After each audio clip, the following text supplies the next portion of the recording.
Utkatasana, powerful pose. This pose uses the action of sitting in a chair to build strength and is sometimes called chair pose. To begin, Jane stands in Tadasana. She then lifts her arms into Utkatasana. Finally, she lowers her hips as if sitting in a chair.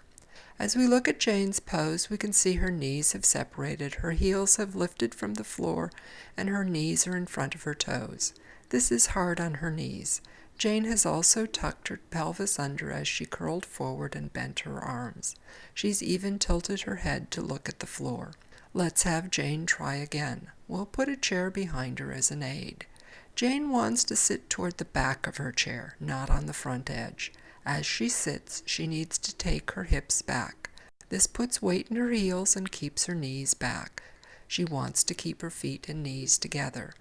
Though she leans forward slightly, Jane wants to keep her arms stretched, her chest broad, and her head lifted.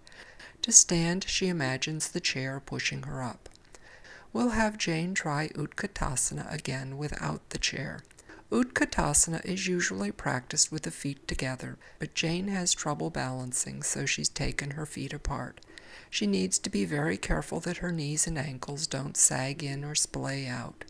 From Utkatasana, Jane moves her hips backward, tilting her pelvis forward. She lets her knees bend as weight moves into her heels. Her toes may lift off the ground. Jane wants to keep her torso upright, her arms stretched, and her head lifted. To stand, she imagines someone pushing her hips up.